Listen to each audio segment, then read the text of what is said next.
차기 대권에 대한 관심이 고조되면서 국내 증시에서도 정치 테마주에 대한 관심이 뜨거워지고 있습니다.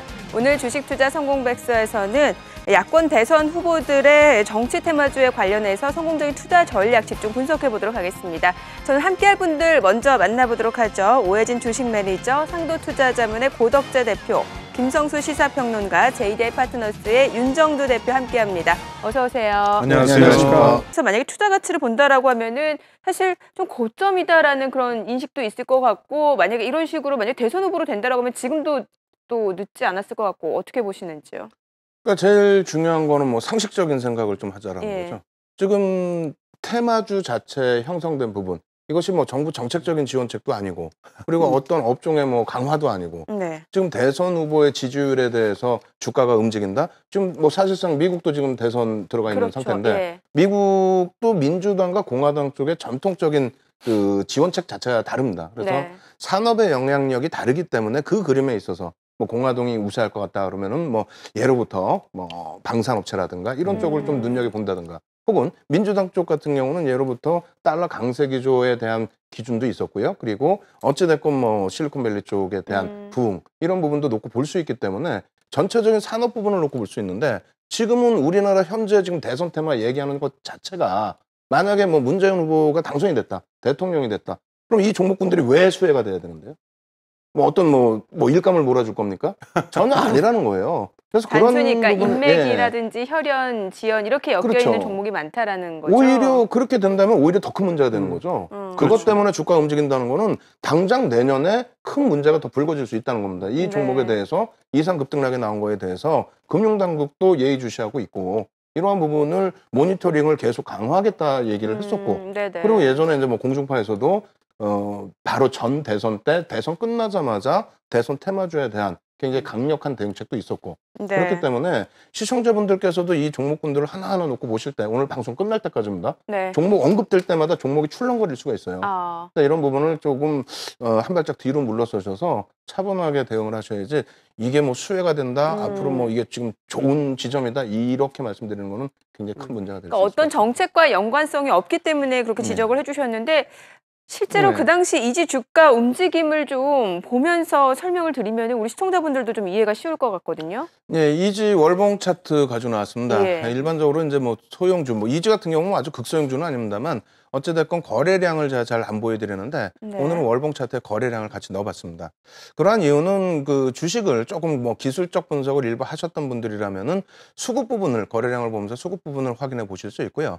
그리고 어찌됐건 결과론적이지만은 상승 탄력이 나올 때의 거래량이라든가 추세 부분을 해석할 수가 있을 겁니다.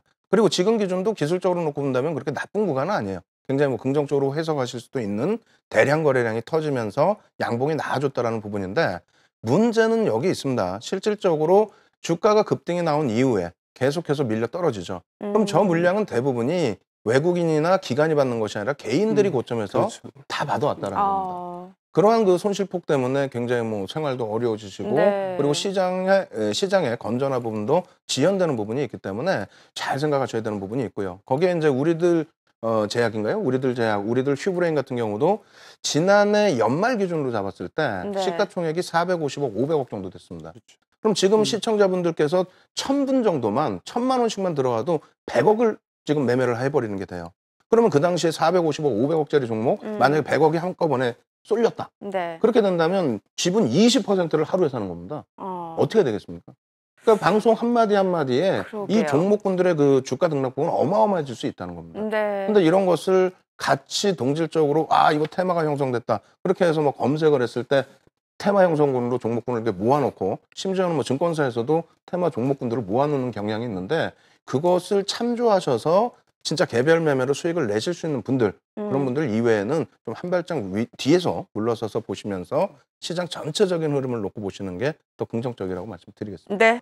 자, 안랩이 지금 안철수 테마주의 대장주 역할을 하고 있는데, 사실 정치인 테마주라는 이유만으로 저평가되는 경우도 많다고 합니다. 그런데 실제로 안랩 사실 상반기 실적은 좋지 않았나요? 그러니까 뭐 예전 실적 대비해서는 개선된 폭이 있습니다. 그런데 뭐 안랩이라든가 또 다른 대선 테마주들의 실적에 대해서는 펀더멘털 측면에 대해서는 사실상 굉장히 큰 회의감이 많이 듭니다. 예. 그러니까 실질적으로 뭐 우리들 제약이라든가 또 우리들 휴브레인 같은 경우도 우리들 제약이 PER이 한 90배 정도 되고요. 그다음에 우리들 휴브레인 같은 경우에는 PBR이 한 27배 정도. 그다음에 이제 안철수 대표의 뭐 안랩 같은 경우에도 PER이 뭐 53배. PBR이 뭐 5배. 저평가가 정도. 아니군요. 저평가는 절대 아니고요. 예. 그리고 월봉 차트 안랩도 준비를 해봤는데 사실상 안랩 같은 경우에도 뭐 상당히 오랜 기간 동안에 어찌 본다면 2만 원 정도 그 평균 주가 정도 형성을 했었는데요. 대선 출마가 가시화되고 나서 이상급등이 나온 거죠.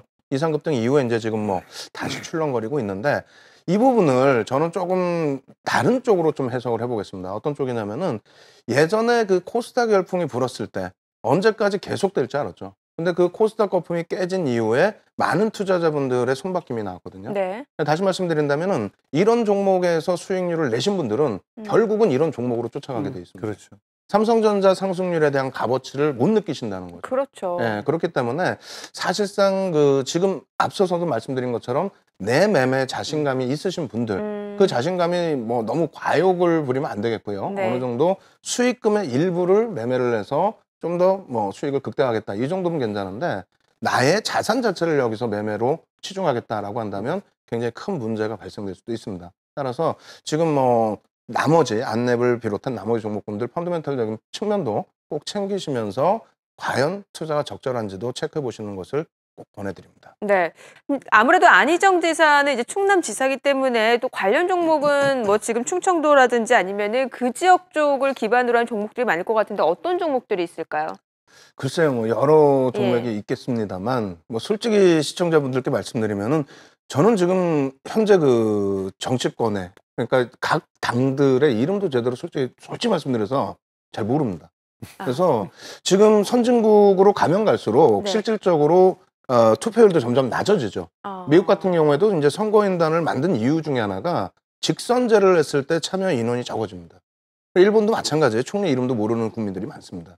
그래서 제가 뭐 정당 이름을 모른다는 게 뭐 타당성이 있다라는 말씀을 드리는 게 아니라 안희정 그 충청도지사가 대선에 나왔을 때의 관련 수혜주 앞부분에 말씀드린 것처럼 관련 종목을 언급하는 자체가 좀 굉장히 지금 리스크한 부분이거든요. 백금 TNA 같은 경우에도 저도 오래전부터 관심을 좀 가졌었어요. 네. 그런 이유가 회사가 큰 흑자도 못 내지만 큰 적자도 내지 않습니다. 그러니까 재무 구조가 그렇게 나쁜 회사는 아니에요. 네. 다만 성장성도 다소 결여돼 있고요. 그렇죠. 네. 안정성이 있다 할지라도 완벽한 또 캐시카우 역할을 할 수 있는 사업체도 없고요.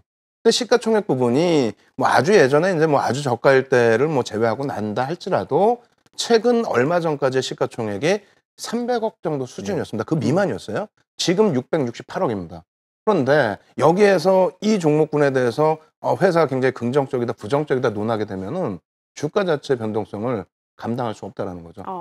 예. 주식을 보실 때 항상 지분율 퍼센테이지를 먼저 또 보셔야 되고 그에 맞는 종목군들을 언급해야 되기 때문에 만약에 이런 자리가 또 발생이 된다면 생기게 된다면 저는 그룹 전체적으로 어떠한 그룹이 차기 대선 후보가 당선이 됐을 때 어떠한 사업, 어떠한 또 전체적인 경제 동향에 있어서 수혜를 받을 수 있을지 그런 부분을 논하는 게 조금 더 맞지 않나 이렇게 말씀을 드리고 싶습니다. 혹시 실제로 정치인 테마주 매매를 하셔서 수익을 내본 경험이 있으세요?